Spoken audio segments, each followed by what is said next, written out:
माननीय प्रधानमंत्री जी से निवेदन, कृपया अपना स्थान ग्रहण कीजिएगा। आप सबसे सादर निवेदन, कृपया आप सब अपना अपना स्थान ग्रहण करें। बहुत धन्यवाद। नमस्कार, सुप्रभात। विदेश मंत्रालय भारत सरकार व ओडिशा राज्य सरकार की साझेदारी से भुवनेश्वर, ओडिशा में आयोजित 18वें प्रवासी भारतीय दिवस सम्मेलन के उद्घाटन सत्र में आप सभी गणमान्य अभ्यागतों का हार्दिक अभिनंदन है। बहुत बहुत स्वागत है। विशेष रूप से हम स्वागत कर रहे हैं मंचासीन भारत के माननीय प्रधानमंत्री श्री नरेंद्र मोदी जी का। मैं पुनः निवेदन करूंगी, करतुध्वनि के साथ मंचासीन सभी मान्यगणों का हम हार्दिक अभिनंदन कर रहे हैं। मंच पर उपस्थित ओडिशा के माननीय राज्यपाल डॉक्टर हरिबाबू कंभमपति जी, ओडिशा के माननीय मुख्यमंत्री श्री मोहन चरण मांझी जी,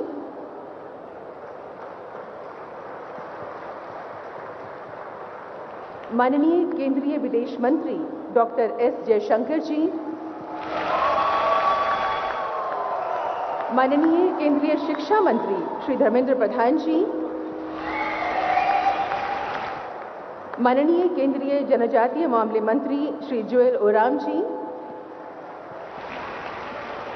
माननीय केंद्रीय रेल मंत्री श्री अश्विनी वैष्णव जी, माननीय केंद्रीय सूक्ष्म, लघु और मध्यम उद्यम राज्य मंत्री सुश्री शोभा करंदलाजे जी, माननीय केंद्रीय विदेश राज्य मंत्री श्री कीर्तिवर्धन सिंह जी, माननीय केंद्रीय विदेश राज्य मंत्री श्री पवित्र मार्गरिटा जी, ओडिशा के माननीय उप मुख्यमंत्री श्री कनकवर्धन सिंह देव जी और ओडिशा की पहली महिला उप मुख्यमंत्री माननीय प्रवती परिदा जी व विश्व के अलग अलग देशों से पधारे सभी प्रवासी भारतीयों का आज के इस आयोजन में बहुत बहुत स्वागत है, हार्दिक अभिनंदन है। अब हम ओडिशा के माननीय राज्यपाल डॉक्टर हरिबाबू कंभमपति जी से निवेदन करेंगे, कृपया माननीय प्रधानमंत्री जी को अंग वस्त्र भेंट करके मंच पर उनका स्वागत करें।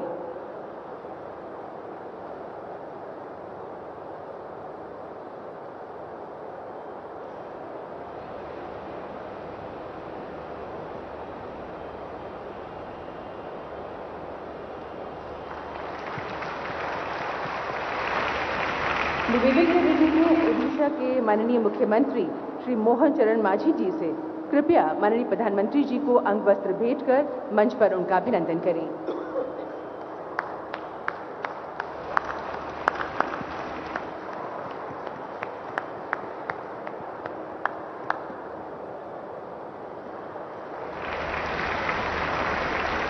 और अब माननीय विदेश मंत्री डॉक्टर एस जयशंकर जी से हम अनुरोध कर रहे हैं, कृपया माननीय प्रधानमंत्री जी को अंग वस्त्र भेंट कर मंच पर उनका स्वागत करें।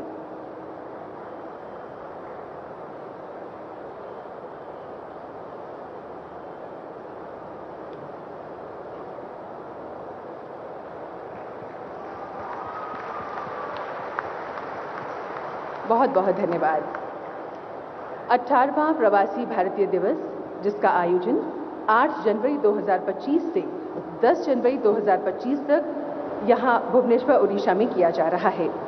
इस बार का थीम है डायस्पोरास कंट्रीब्यूशन टू अ विकसित भारत। हमारा सौभाग्य है कि आज माननीय प्रधानमंत्री जी की गरिमा में, ऊर्जा में उपस्थिति में प्रवासी भारतीय दिवस सम्मेलन के उद्घाटन सत्र का शुभारंभ किया जा रहा है। इस सत्र का आरंभ विश्वविख्यात कलाकार ऋषिकेश जी की सांगीतिक प्रस्तुति से हम करने जा रहे हैं, जो 3 बार ग्रैमी अवार्ड जीत चुके हैं। इसके अलावा यूनाइटेड नेशंस गुडविल एम्बेसडर हैं। ऋषिकेश जी का पूरा नाम राम ज्ञान ऋषिकेश है। So it's over to you Rishikesh ji. Thank you so much. You may take an Indian out of India, but you can never take the Indianness out of us Indians. So this song that we're going to perform for you is dedicated to 1.4 billion of us Indians, our very, very strong 35 million Indian diaspora, and above all, the greatest leader on our planet, the one leader who brings all of us Indians everywhere in the world together, our Honorable Prime Minister Narendra Modi ji, everyone. Here is our special song dedicated to Pravasi Bharatiya Divas.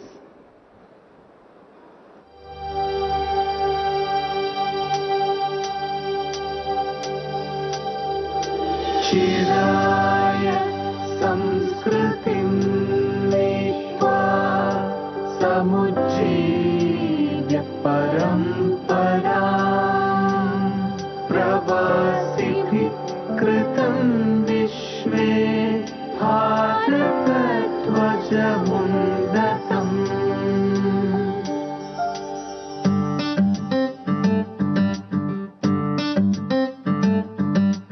आओ जी मेरे देश मेरे गांव मेरी धूप मेरी छाँव से मिलाऊं। आओ जी मेरे देश मेरे गांव मेरी धूप मेरी छाँव से मिलाऊं। आओ जी मेरे देश मेरे गांव मेरी धूप मेरी छाँव से मिलाऊं। आओ जी मेरे देश मेरे गांव मेरी धूप मेरी छाँव से मिलाऊं।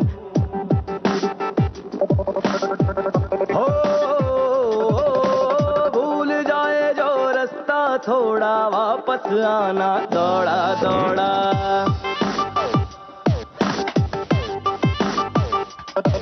और गलियां लेके बैठी है तेरी याद था जिसको तूने छोड़ा।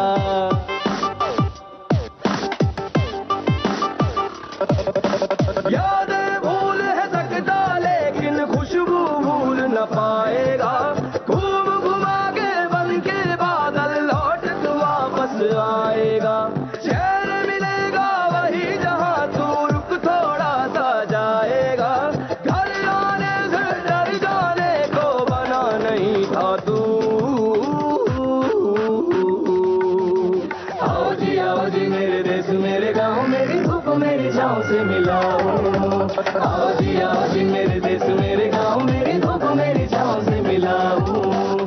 आओ जी मेरे देश मेरे गांव मेरी धूप मेरी छाँव से मिलाऊं। आओ जी मेरे देश मेरे गांव मेरी धूप मेरी छाँव से मिलाऊं।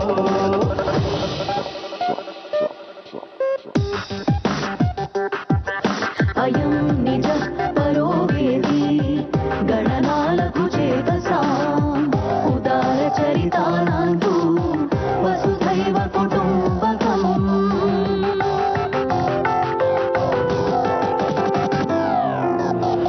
नदियों पहाड़ों से गलियों किनारों से तेरी पहले की पहचान है। बादलों बेचारों से खुशी की फुहारों से काहे जाने तू अनजान है। वदन्ति मातरं वन्दे वदन्तो धर्मवत्मनि। आयात भारताश्लेषे पातुं सर्वजनश्रियम्। हर दिन पैदल दूर है जाता जान कहाँ तू जाएगा। गोल है धरती और इस पर जो खोजेगा वो पाएगा। सांस भरेगा लंबी तो तू चैन मुफ्त में पाएगा। घर आने से डर जाने को बना नहीं था तू। Everyone clap. आओ जी मेरे देश मेरे गांव मेरी धूप मेरी छाँव से मिलाऊं। आओ जी मेरे देश मेरे गांव मेरी धूप मेरी छाँव से मिलाऊं। आओ जी मेरे देश मेरे गांव मेरी धूप मेरी छाँव से मिलाऊं। आओ जी मेरे देश मेरे गांव मेरी धूप मेरी छाँव से मिलाऊं।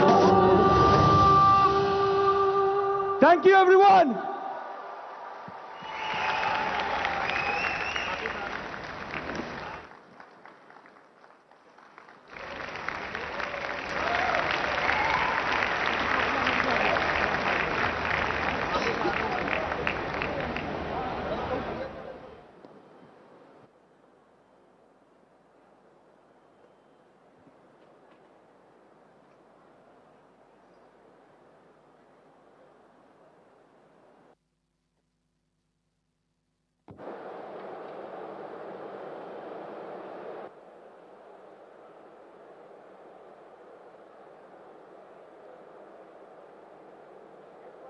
Thanks to you, Ricky KG, and your team for this welcome song. बहुत बहुत धन्यवाद. और अब हम स्वागत उद्बोधन के लिए निवेदन कर रहे हैं माननीय विदेश मंत्री भारत सरकार डॉक्टर एस जयशंकर जी से.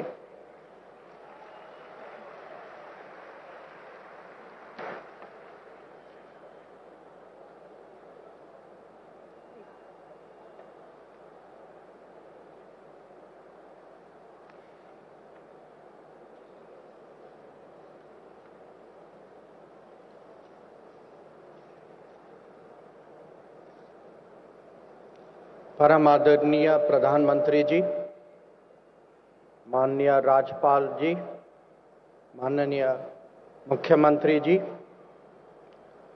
मंत्रिमंडल के साथी धर्मेंद्र प्रधान जी, जुअल ओराम जी, अश्विनी वैष्णव जी, हमारे राज्य मंत्री शोभा करंजले जी, कीर्ति वर्धन सिंह जी, पवित्र मार्गरीटा जी, उप मुख्यमंत्री कनकवर्धन सिंह देव जी, प्रभाती परिदा जी, हमारे प्रवासी भाइयों और बहनों, दोस्तों, आज 18वें प्रवासी भारतीय दिवस में आप सबका स्वागत करते हुए मुझे अत्यंत खुशी हो रही है.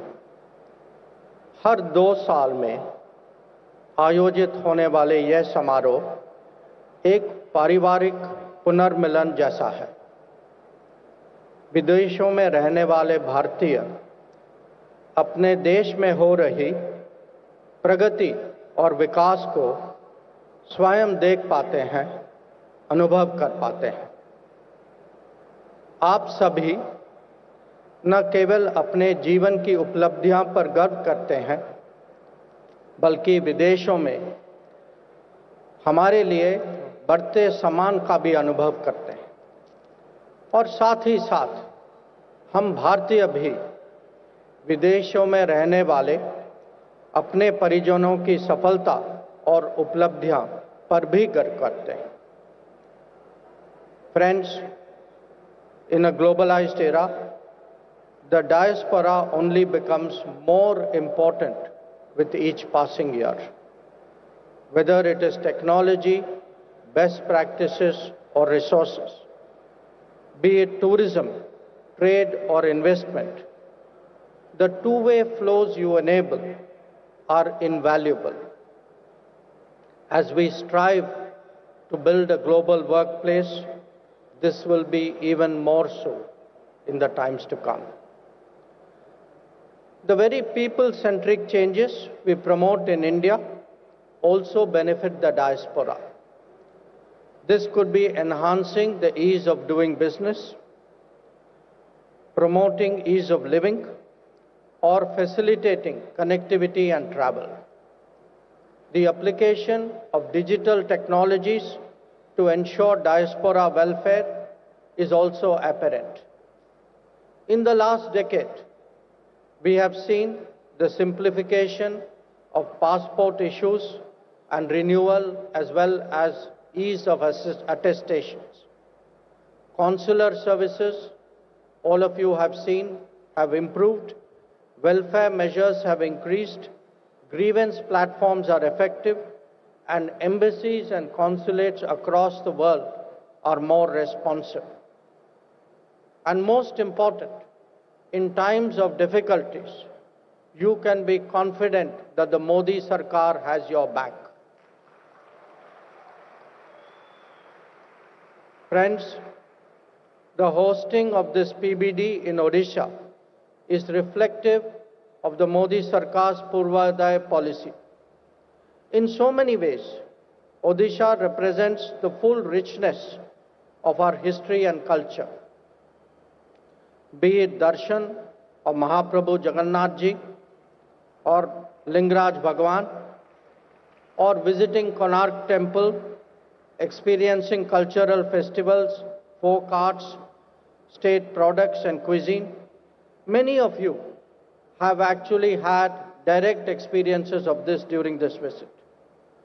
But as Foreign Minister, I also want to highlight the external impact of Odisha. The famous Bali Yatra is actually a precursor of what is today the Government of India's Act East policy. When we define ourselves as an Indo-Pacific nation, we do so from the eastern seaboard of Odisha. This gathering should inspire you all to nurture more strongly our heritage, traditions, and identity. Friends, we are all assembled at a time when the world may look more uncertain, perhaps even more volatile.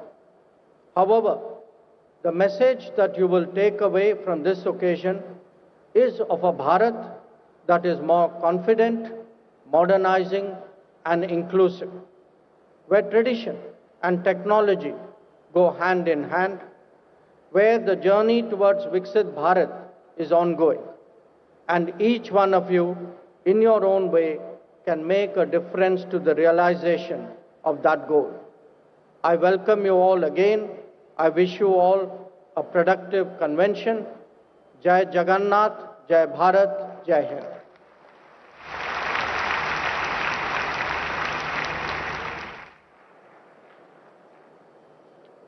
बहुत बहुत धन्यवाद माननीय विदेश मंत्री जी, आपके उद्बोधन के लिए, स्वागत उद्बोधन के लिए। और अब हम ओडिशा के माननीय मुख्यमंत्री श्री मोहन चरण मांझी जी से सादर अनुग्रह करेंगे। कृपया आज के इस अवसर पर अपने उद्गार साझा करने की कृपा करें।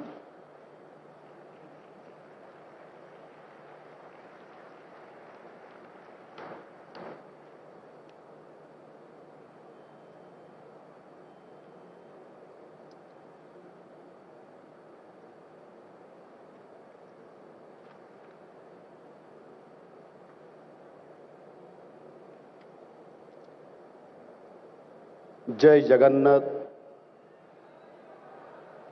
Honorable Prime Minister Sri Narendra Modi ji, Her Excellency the President of Trinidad and Tobago, Christine Carlo Kangalal, Honorable Governor Dr. Hari Babu Kumbhampati ji,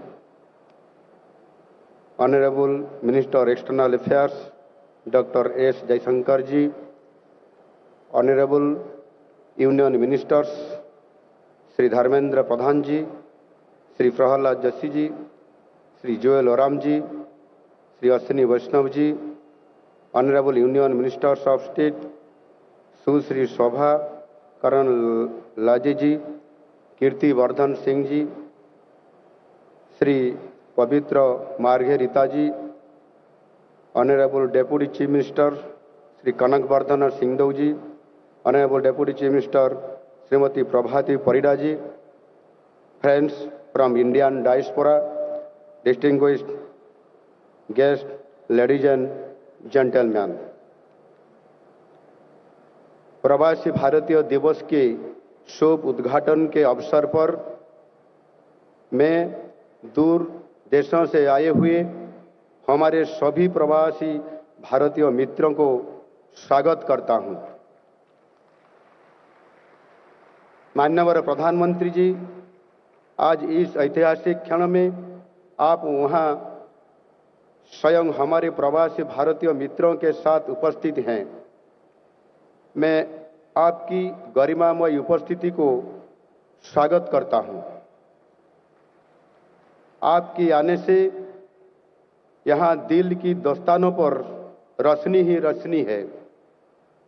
Odisha के लिए आपका प्यार और अपनापन के लिए हम सब आपके आभारी हैं। I also thank Her Excellency the President of Trinidad and Tobago, Christine Carlo Kangalal, for joining us as chief guest on virtual platform.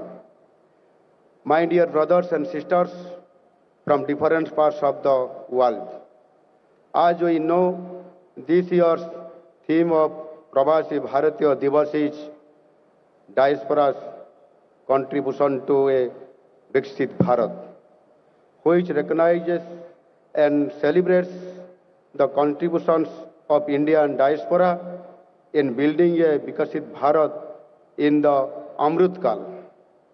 Today, I bring greetings from our beautiful land of Odisha, a land steeped in heritage, culture, and endless possibilities. Odisha is the home of Jagannath culture, a state where devotion and diversity blend seamlessly. From the architectural magnificence of the Sun Temple in Konark to the spiritual grandeur of Jagannath Temple in Puri, our land is a testament to timeless traditions. The state of Odisha is a holistic hub of diversified cultures and historical excellence, where we weave dreams in eyes and paste hues of harmony in hearts.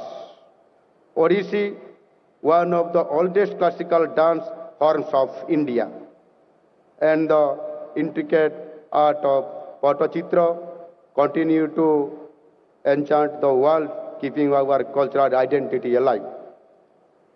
The world-famous handloom fabrics of Sambalpur is one of our most cherished and vibrant traditions.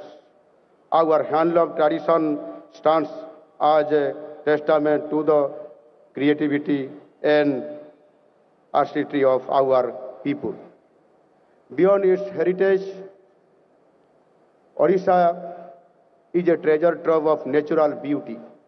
Asia's largest brackish water lagoon, the Chilika Lake, the scenic beaches of Puri, Chandipur, and Gopalpur, the lush green forests of Simlipal, the hills of Koraput, and waterfalls of Keonjhar offer a glimpse of nature's magnificence.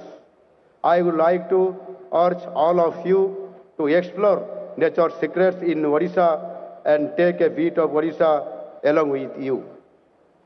I am sure that you will discover the endless beauties of nature that is mingled with the melodies of ecstasy. Here, we firmly believe in the motto of Vasudhaiva Kutumbakam, which means the whole world is our family. It is such a land where hospitality is a sacred tradition, and its long and rich history ever tells the heartwarming saga of love and sanctity. But friends, Odisha is not just about its glorious past and natural beauty. It is a land of limitless opportunities for the future. Today, Odisha stands as one of the most investor-friendly states in India. Our rich mineral resources drive key industries, while our IT, agro-processing, and renewable energy sectors are rapidly growing. Odisha has created a niche for itself for climate, resilient agriculture, and keeping of its young. The world-class sports infrastructure that we have created is testament to our commitment to excellence. Odisha is building on its maritime legacy by developing ports and shipping corridors to connect with Southeast Asia, enabling faster trade and reducing logistics costs for global businesses. With world-class infrastructure, investor-friendly policies, and a young skilled workforce, Odisha is the perfect destination for business and entrepreneurs. Odisha is at the center of the Purvodaya vision of Honorable Prime Minister Sri Narendra Modi ji. With the guidance of Honorable Prime Minister Sri Narendra Modi ji, the golden period of Odisha's journey of development has already started. I heartily invite you all to explore these opportunities and contribute to the growth and prosperity of your homeland. As members of the global Indian diaspora, you are our ambassadors to the world. I invite you to join hands with us in shaping a bright future for Odisha and India as well. Together, we can realize the Viksit Bharat by 2047, the vision of our Honorable Prime Minister Sri Narendra Modi ji. Before concluding, I convey my deepest gratitude to Honorable Prime Minister of India Sri Narendra Modi ji for providing us this platform to take Odisha to global forum through our diaspora. I once again welcome you all to the land of Lord Jagannath. Thank you all. Vande Utkal Janani, Bharat Mata ki Jai.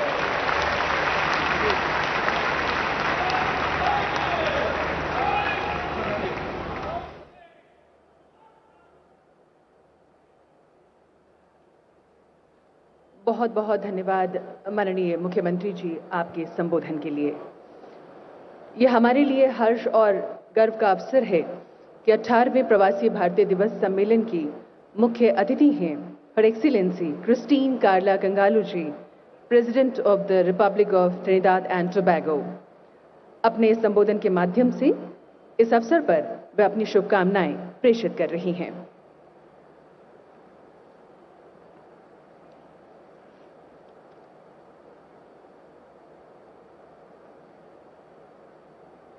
India, the Honorable Dr. Jai Shankar, Minister of External Affairs of the Republic of India, other Ministers of Government of the Republic of India, the Honorable Shri Mohan Charan Maji, Chief Minister of Odisha, Chief Ministers of the different states in the Republic of India, distinguished members of Parliament of the Republic of India, distinguished dignitaries from abroad, and members of the Indian diaspora, members of the media, ladies and gentlemen, Namaste and good morning.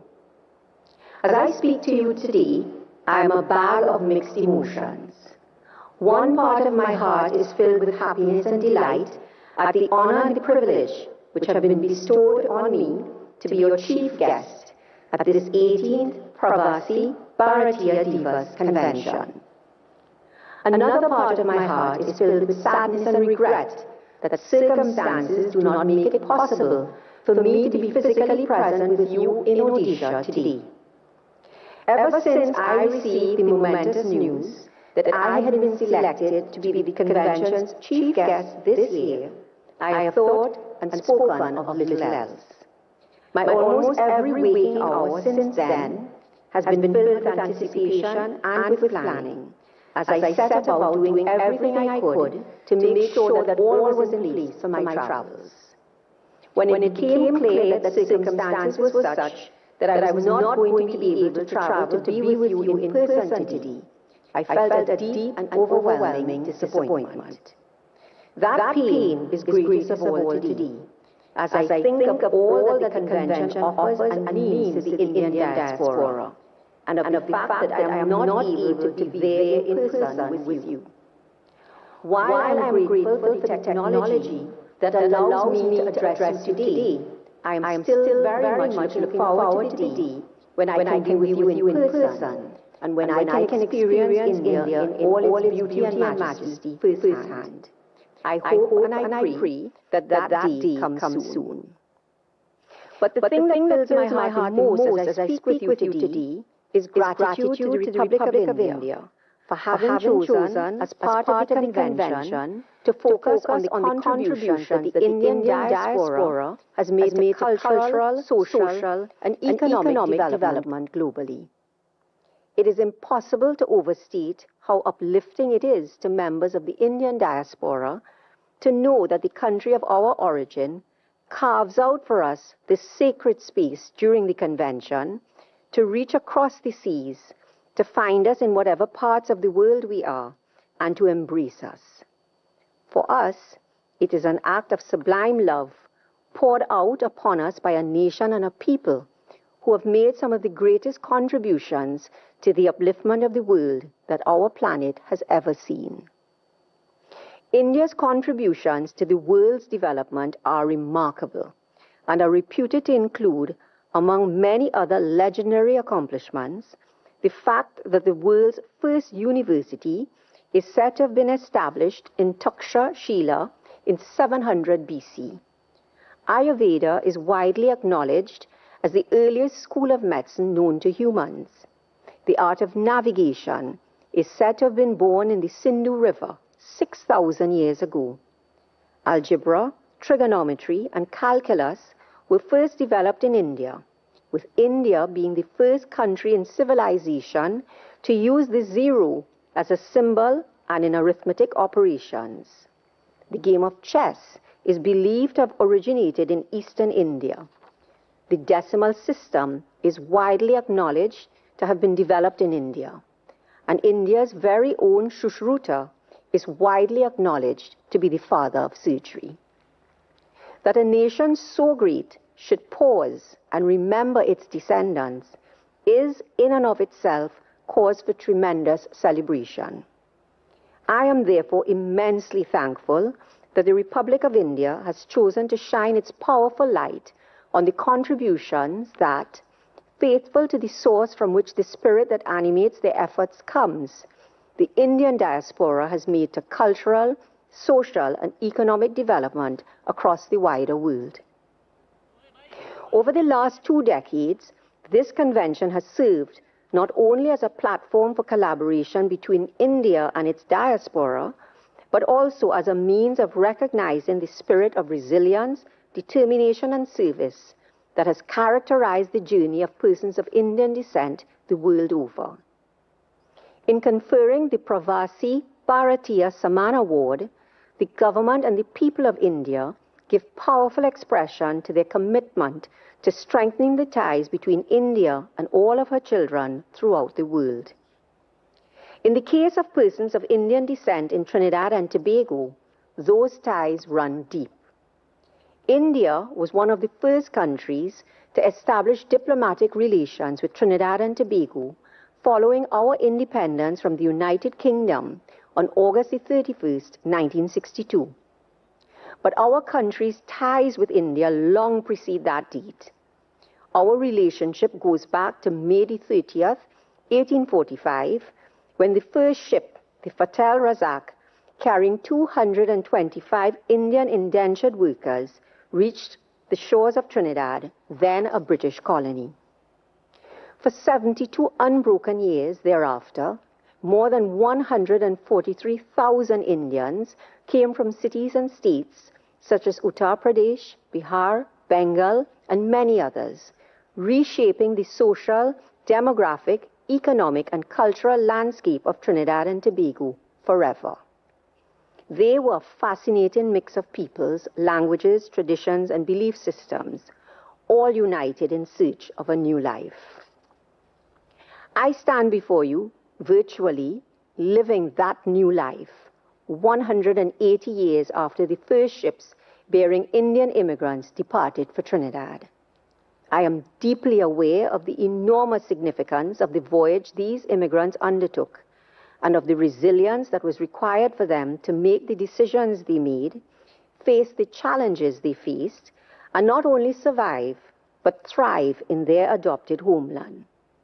Today, the descendants of those indentured workers now in their 5th and 6th generations form nearly 42% of the total population of Trinidad and Tobago, the largest numerical presence of persons of Indian descent anywhere in the Caribbean, and constitute an integral part of the economic, political, and social fabric of the country. Trinidad and Tobago has learned and benefited immensely from the traditions and values of our citizens of Indian descent. We have learned and benefited from the courage, resilience, willingness to sacrifice, and steadfastness that they showed throughout all that they endured. As a developing nation, we face many of the same challenges that other developing nations do. But we have the signal advantage of being able to draw upon the rich legacy of the courage and the determination of our citizens of Indian descent. And we have, in doing so, been able to create a stronger, more resilient nation. And so I am grateful to India, to my ancestors and to their values, for helping build Trinidad and Tobago into the nation that it is today. The Trinidad and Tobago that all of its citizens are proud to call their home today is the product of a mix of many varied and beautiful historical influences, including and especially the influence of our Indian heritage. That a nation that owes so much to India should have one of its citizens selected to be the chief guest at this convention is an honor beyond compare. I'm deeply humbled at having been selected as your chief guest and for the honor of being bestowed the Pravasi Bharatiya Samman Award this year. I am humbled to now belong to the group of other awardees from Trinidad and Tobago, including former Prime Ministers Basdeo Panday and Kamla Persad Bissessar, former government ministers Winston Dukaran and Dr. Lenny Seith, High Court Judge Justice Frank C. Persad, and our National Council of Indian Culture. I am also humbled to join other Caribbean citizens who have also been bestowed this honor, including Sir Sridath Ramphal, the Honorable Bharat Jagdeo, Yesu Persad, Kenneth Benjamin, Ramdian Saju, and Guna Sakar Mupuri, to name only a few. And I am tremendously humbled to have been included among all of this year's awardees, from Australia to the United States of America, all of them remarkable individuals who have left an indelible mark on their nations and enriched their societies in countless ways. Their achievements mirror those of the over 30 million strong Indian diaspora around the world, whose influence has shaped and continues to shape the countries they call home. I am humbled by and I am grateful for all of them. I am especially grateful today for the ties that continue to bind India and Trinidad and Tobago. I am happy to be able to report that those ties are stronger today than they have ever been, and that both countries continue to benefit immeasurably from each other's knowledge, experience, and expertise. We share unerasable historical ties, including our love of cricket. I am told that Brian Lara is as loved in India as Sachin Tendulkar is in Trinidad and Tobago. Our trade relations are robust, with Trinidad and Tobago exporting iron, steel, ammonia, aromatic bitters, and other products to India, while importing pharmaceuticals, cashew nuts, fabrics, diamonds, and other goods in return. And we enjoy a rich cultural cooperation with countless agreements fostering the exchange between us of arts, music, and more. India's kindness and generosity to the people of Trinidad and Tobago are legendary and have been shown time and time again, including during the crisis of the COVID-19 pandemic, when 40,000 doses of COVID-19 vaccines arrived in Trinidad and Tobago as a result of the gracious response from the Honorable Shri Narendra Modi, Prime Minister of the Republic of India, to a letter sent by the Prime Minister of Trinidad and Tobago. That act of kindness only further strengthened the long-standing relationship between the governments and people of both countries. Today, by means of this ceremony, and always by reason of our shared history and values, and by reason of the kindness and generosity that exists between both nations, our hearts are joined with the hearts of the people of India, and our destiny is inextricably entwined with yours. It is my hope and prayer that our nations will continue to thrive hand in hand, learning from each other, benefiting from each other, and growing together. I have to say that I am also tremendously moved by the emphasis placed on young people in the convention. Yesterday's program was dedicated entirely to the youth.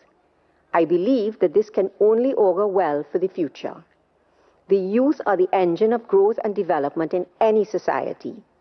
Empowering and supporting young people are vital for their and their society's growth and development. We all look forward to seeing today's youth, inspired and encouraged by yesterday's discussions, taking up the mantle of becoming tomorrow's leaders. In closing, I would like to again express my sincere gratitude to the Government of India for the honor of this award. As a daughter of the Indian diaspora, As a national of Trinidad and Tobago and as a citizen of the world, I thank the government and the people of India for your continued dedication to and emphasis on the role of the Indian diaspora in achieving a goal common to all people, a safe, harmonious world in which all can grow and thrive in peace and prosperity. Thank you once again.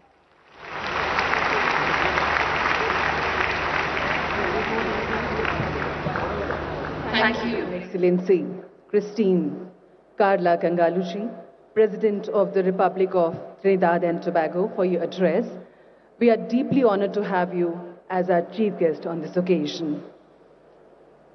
18वें प्रवासी भारतीय सम्मेलन में आज हमारे माननीय प्रधानमंत्री जी द्वारा प्रवासी भारतीयों को एक सौगात दी जा रही है।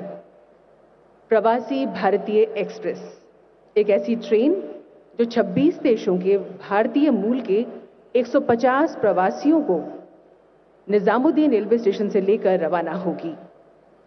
ये एक्सप्रेस पूरे भारतवर्ष में 17 रमणीय व पौराणिक महत्व के स्थलों का दर्शन करवाएगी। प्रवासी तीर्थ दर्शन योजना के अंतर्गत विदेश मंत्रालय के सहयोग से IRCTC द्वारा ये ट्रेन तैयार की गई है। हम माननीय प्रधानमंत्री जी से निवेदन करेंगे, कृपया अपने करकमलों द्वारा झंडी दिखाकर इस ट्रेन को रवाना करने की कृपा करें।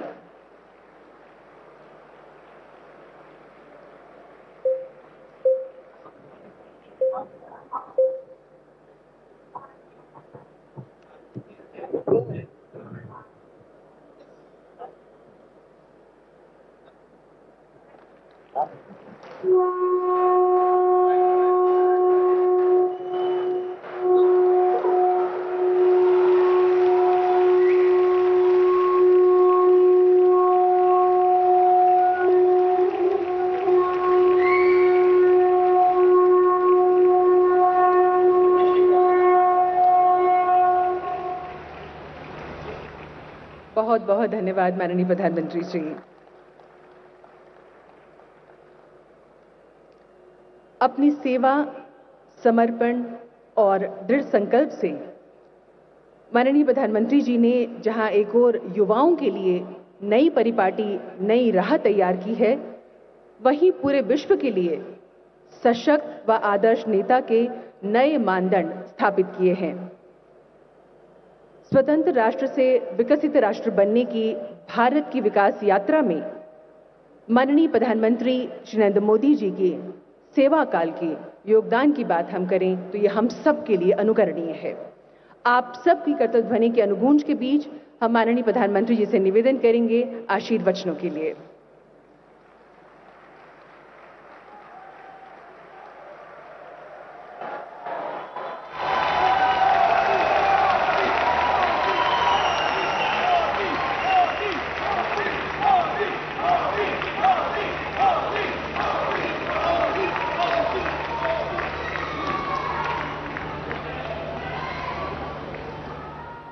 उड़ीसा के राज्यपाल डॉक्टर हरिबाबू जी,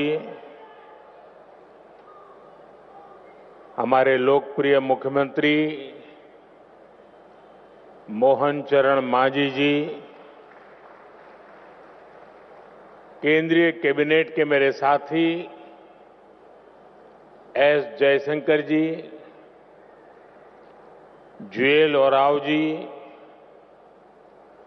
धर्मेंद्र प्रधान जी, अश्विनी वैष्णव जी, शोभा करांदलाजे जी, कीर्तिवर्धन सिंह जी, पवित्रा मार्गेरिटा जी, ओडिशा सरकार में उप मुख्यमंत्री कनकवर्धन सिंहदेव जी, प्रवती परिदा जी, अन्य मंत्रीगण, सांसद और विधायकगण, दुनिया भर से यहां पधारे मां भारती के सभी बेटे बेटी,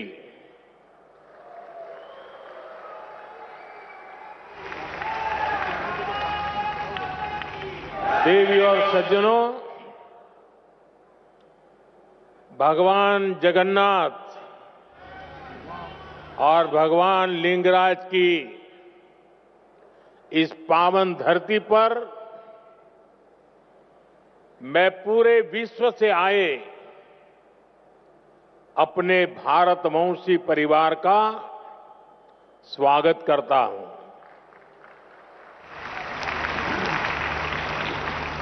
अभी प्रारंभ में जो स्वागत गान हुआ,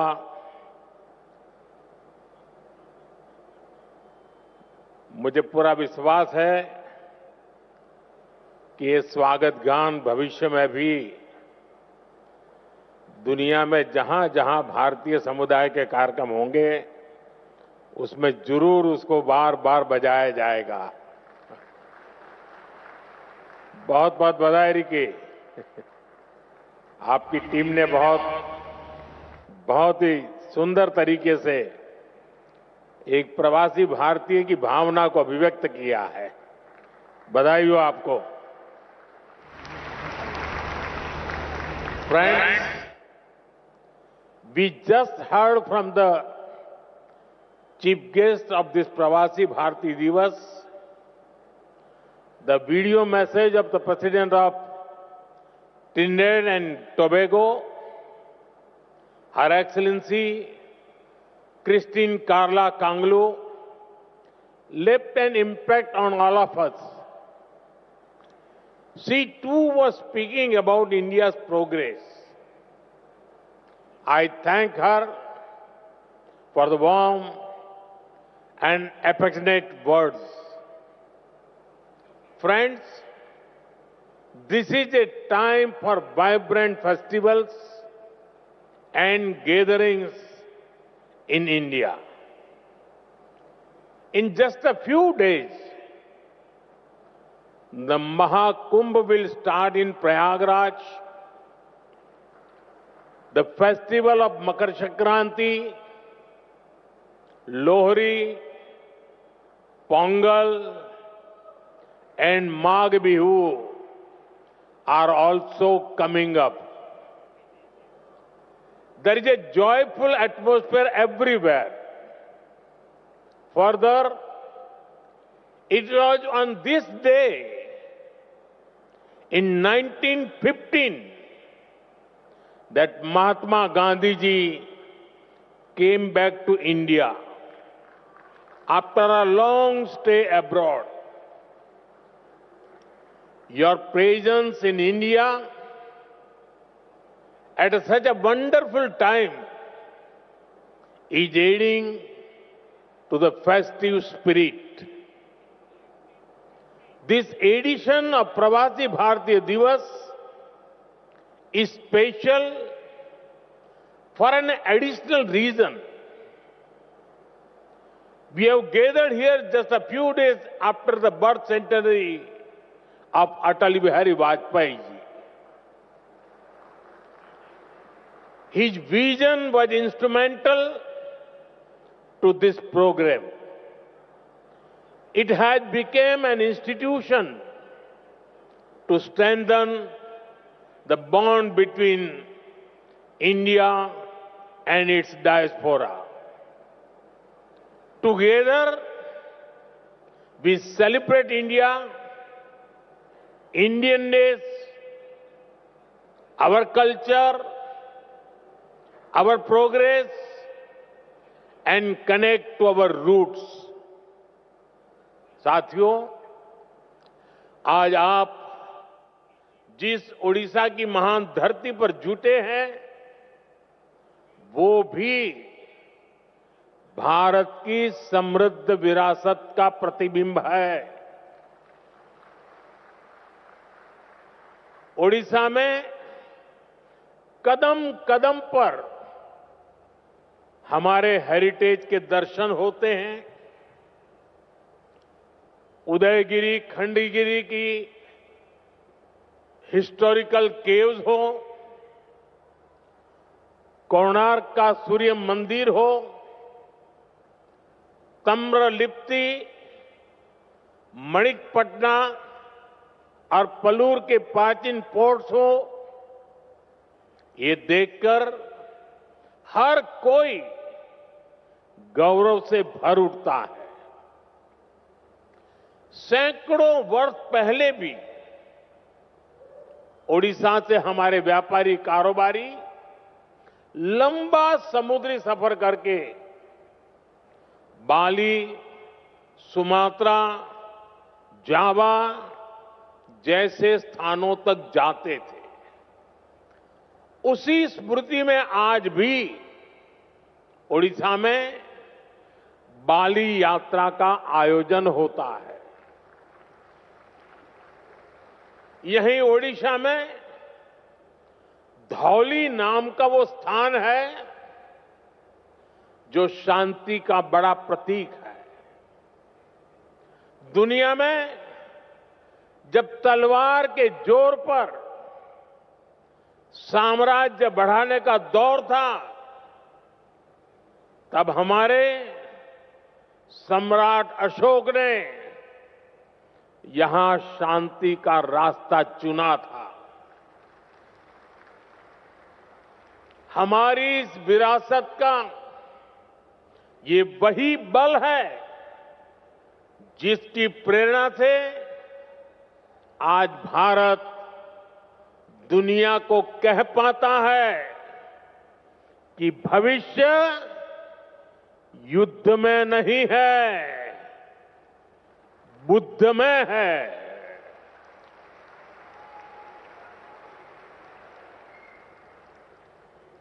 इसलिए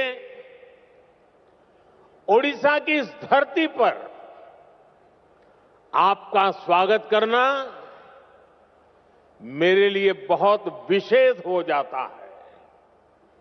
साथियों, मैंने हमेशा भारतीय डायस्पोरा को भारत का राष्ट्रदूत माना है।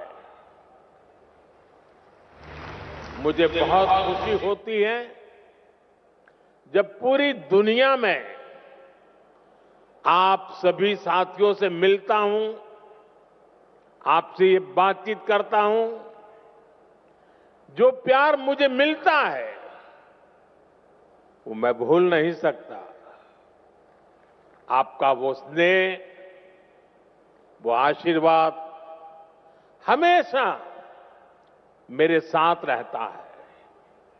साथियों, आज मैं आप सभी का व्यक्तिगत तौर पर आपका आभार व्यक्त करना चाहता हूं। आपको थैंक यू भी बोलना चाहता हूं। थैंक यू इसलिए क्योंकि आपकी वजह से मुझे दुनिया में गर्व से सिर ऊंचा रखने का मौका मिलता है।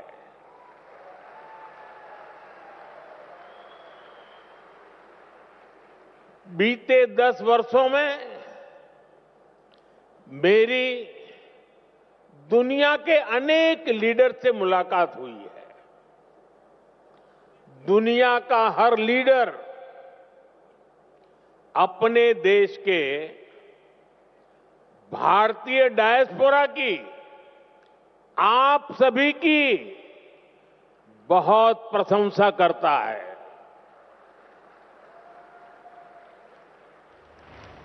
इसका एक बड़ा रीजन वो सोशल वैल्यूज है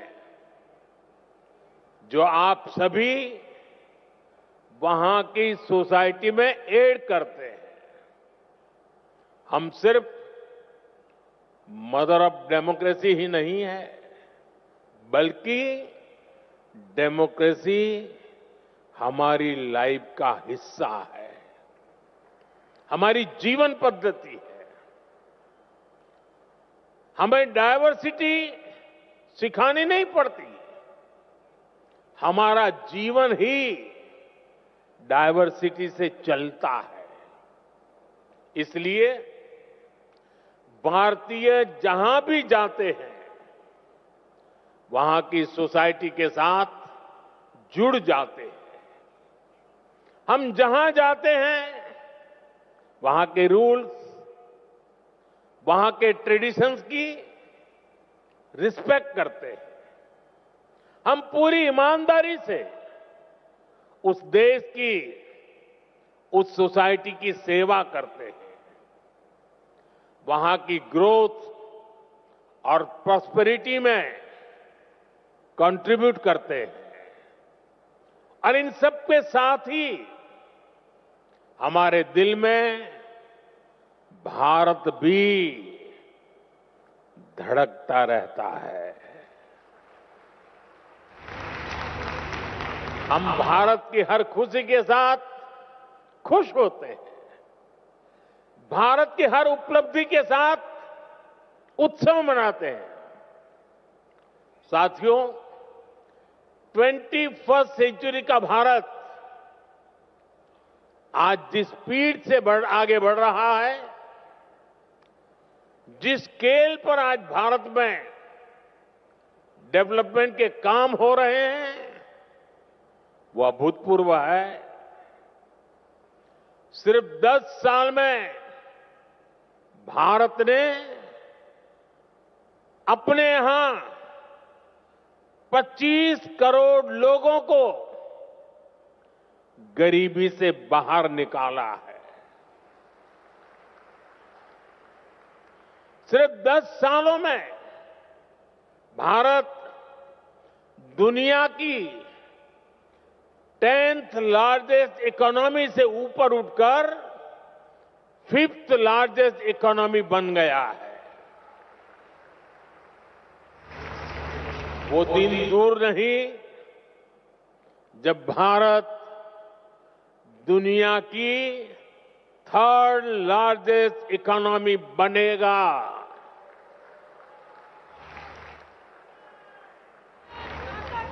भारत की सफलता आज दुनिया देख रही है। आज जब भारत का चंद्रयान शिव शक्ति पॉइंट पर पहुंचता है तो हम सबको गर्व होता है। आज जब दुनिया डिजिटल इंडिया की ताकत देखकर हैरान होती है तो हम सबको गर्व होता है। आज भारत का हर सेक्टर आसमान की ऊंचाई छूने के लिए आगे बढ़ रहा है। रिन्यूएबल एनर्जी हो, एविएशन इकोसिस्टम हो, इलेक्ट्रिक मोबिलिटी हो, मेट्रो का विशाल नेटवर्क हो, बुलेट ट्रेन प्रोजेक्ट हो, भारत की प्रगति की गति सारे रिकॉर्ड तोड़ रही है। आज Bharat made in India fighter jet बना रहा है,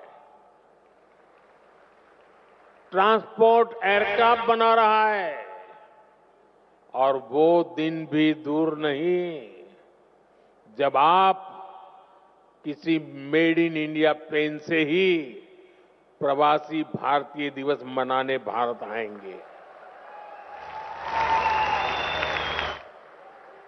साथियों, भारत के ये जो अचीवमेंट्स हैं,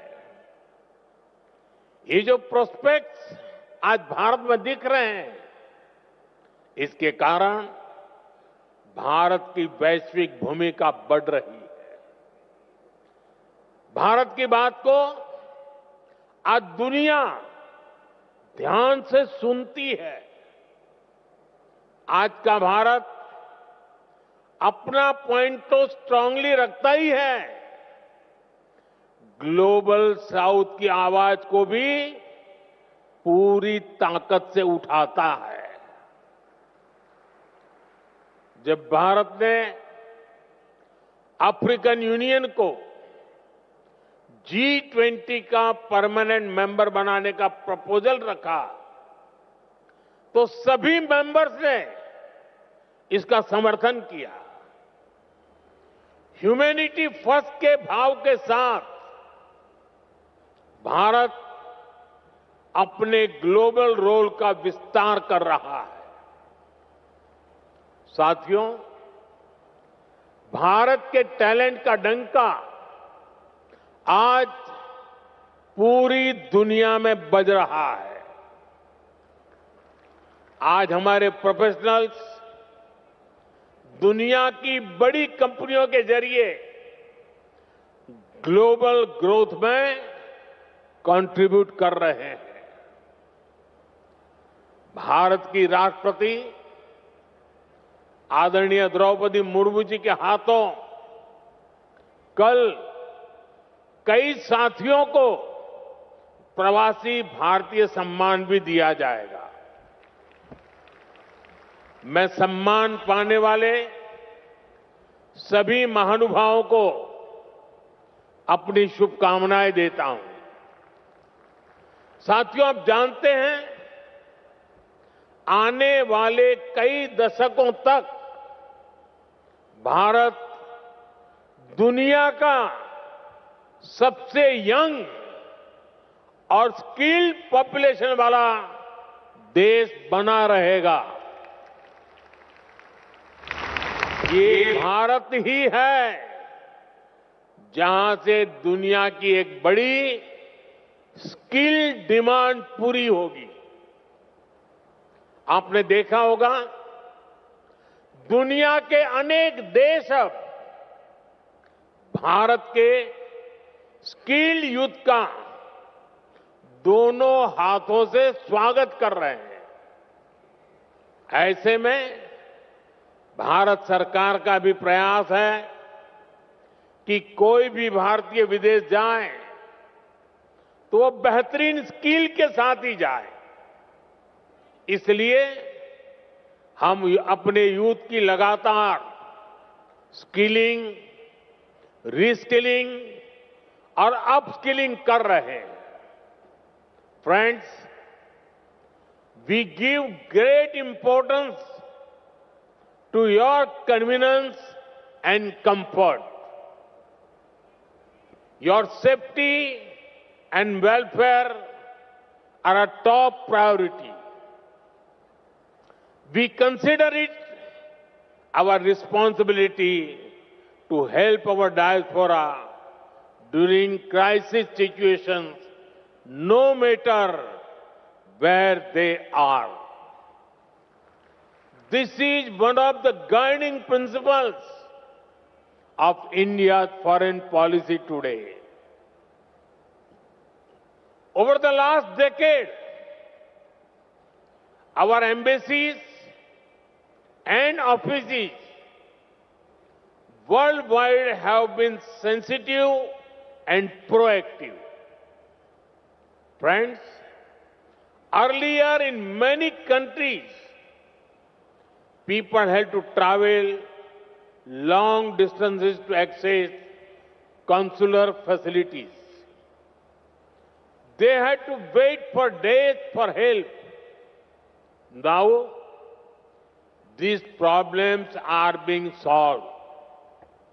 In just the last 2 years, 14 embassies and consulates have been opened.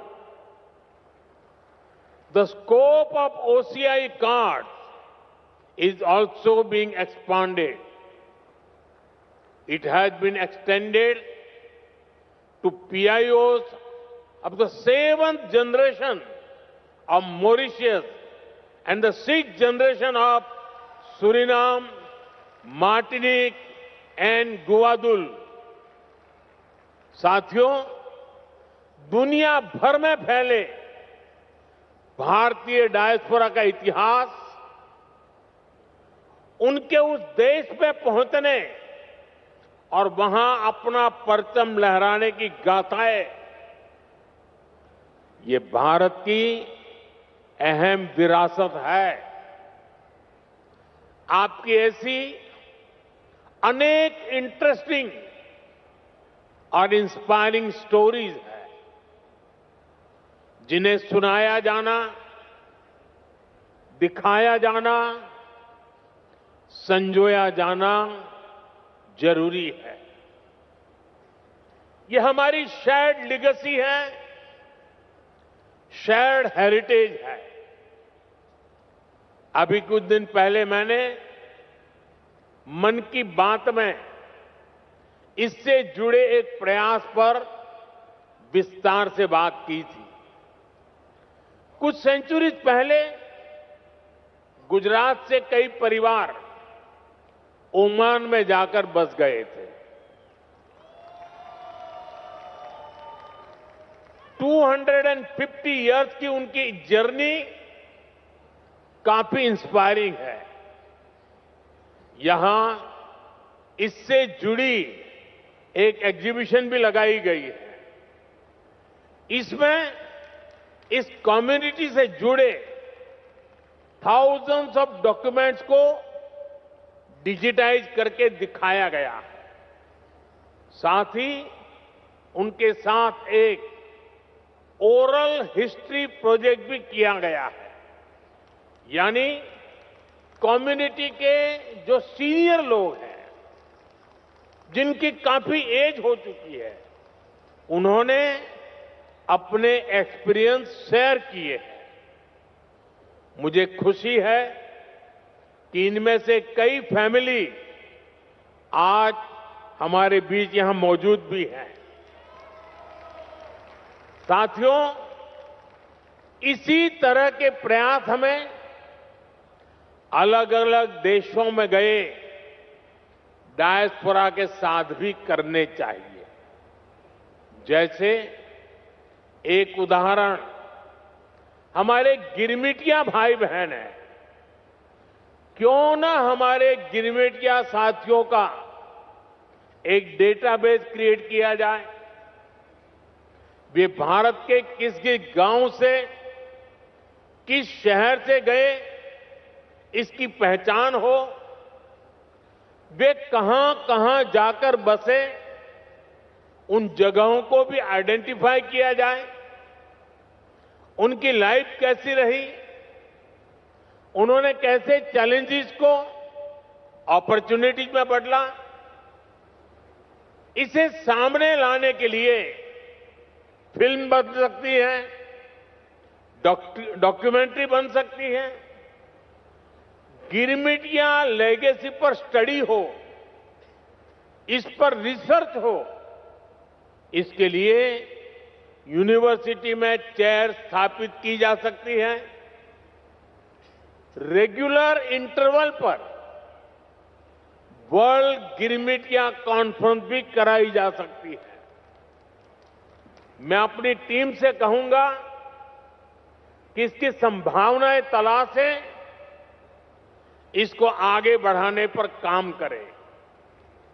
साथियों, आज का भारत विकास भी और विरासत भी इस मंत्र पर चल रहा है।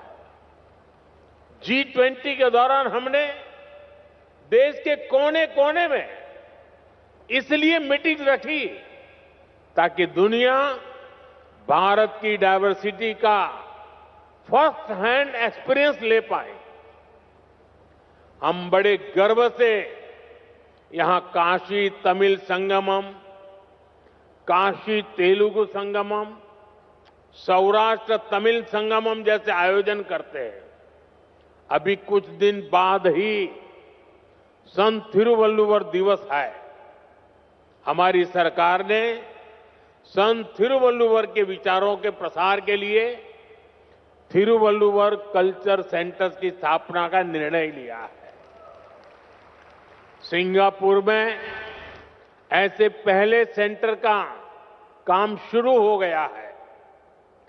अमेरिका की ह्यूस्टन यूनिवर्सिटी में थिरुवल्लुवर चेयर की स्थापना भी की जा रही है।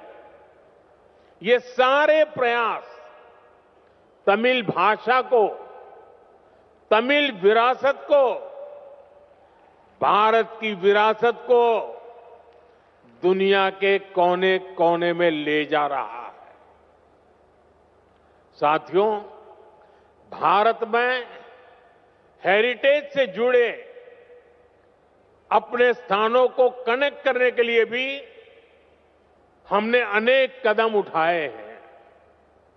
जैसे भगवान राम और सीता माता से जुड़े स्थानों के दर्शन के लिए स्पेशल रामायण एक्सप्रेस ट्रेन है। भारत गौरव ट्रेनें भी देश के इंपॉर्टेंट हेरिटेज प्लेसेस को जोड़ती है।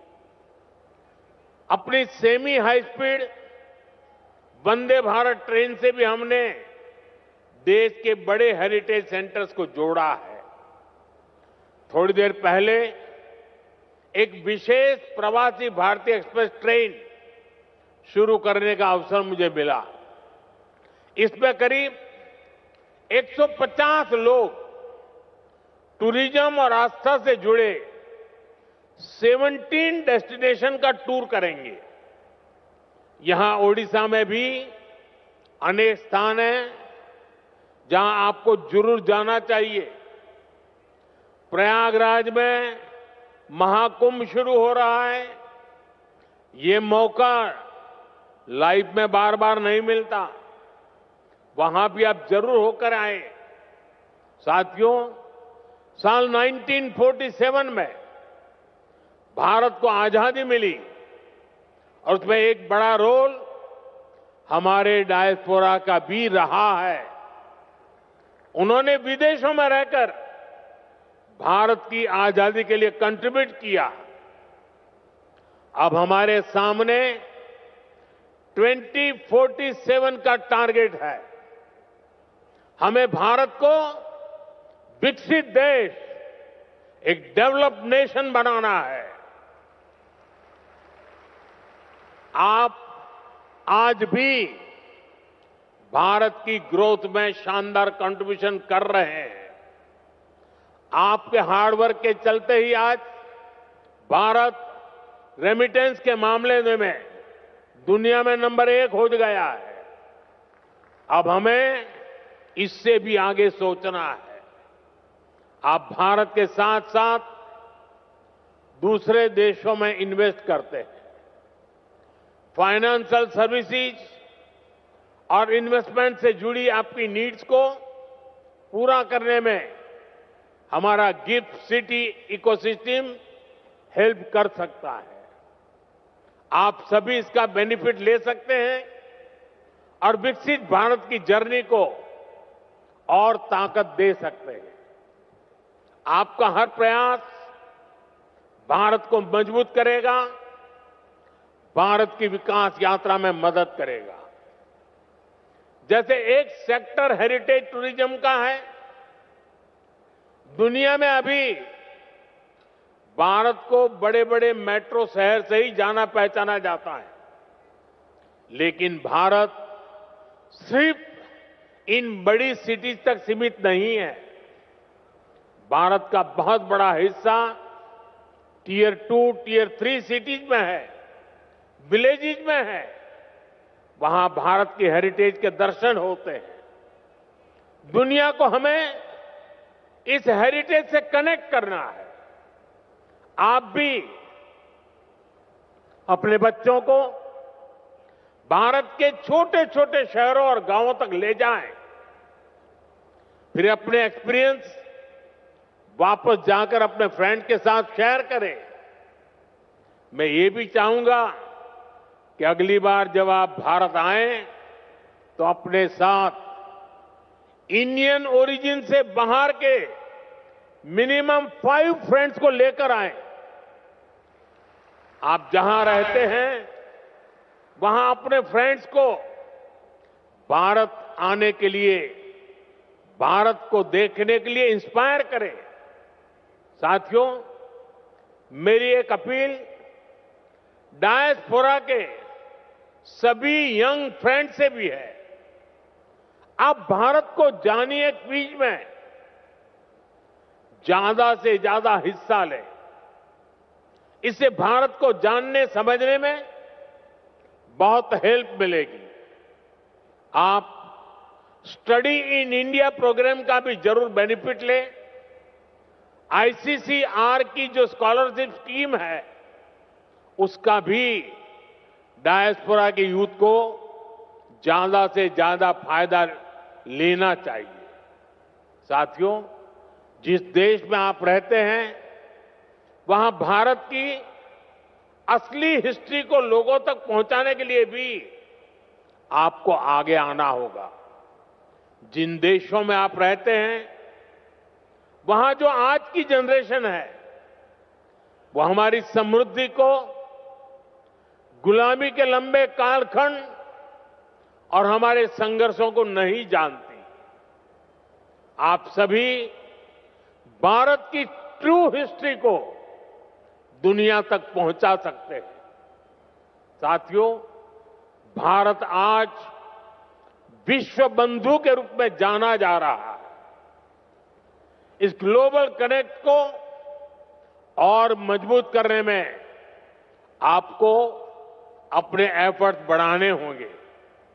अब जैसे आप जिस देश में रहते हैं वहां कोई न कोई अवार्ड फंक्शन शुरू कर सकते हैं और ये अवार्ड उस देश के मूल निवासियों के लिए हो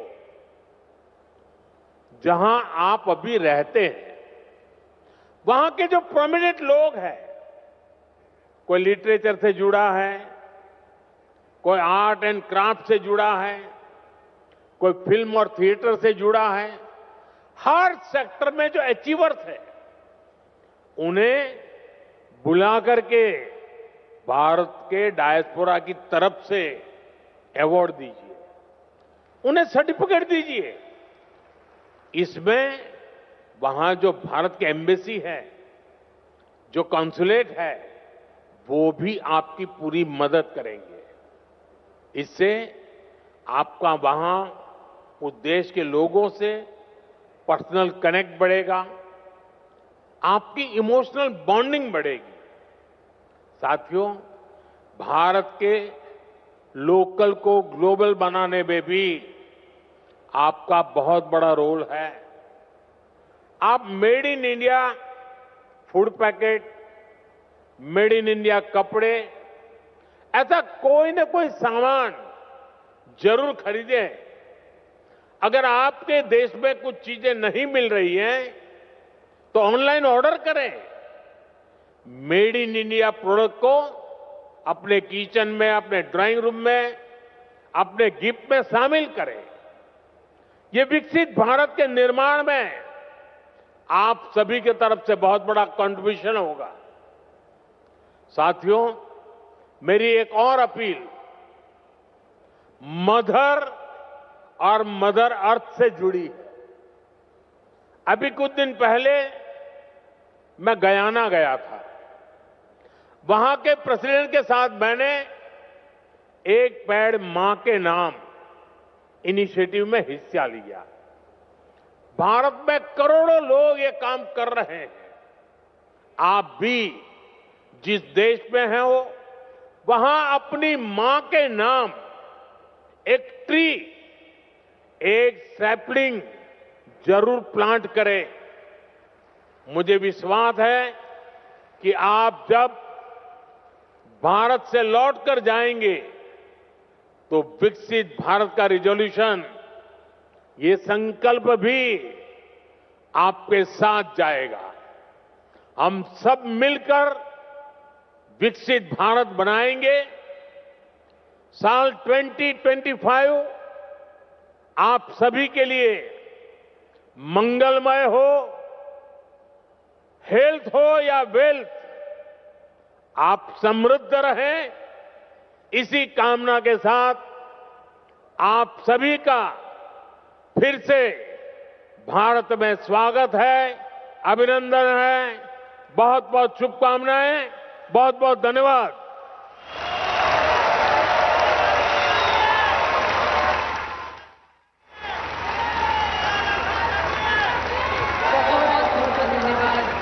माननीय प्रधानमंत्री जी, आपके आशीर्वचनों के लिए, आपके प्रेरणा, उत्साह और ऊर्जा से ओतप्रोत शब्दों के लिए, संबोधन के लिए, विचारों के लिए हम पुनः भारत के माननीय प्रधानमंत्री श्री नरेंद्र मोदी जी का अभिनंदन किया, उसका अवलोकन करेंगे। तो आप सब लोग अपने स्थान पर बने रहें। यहाँ पर लाइव फीड के माध्यम से हम अब लोग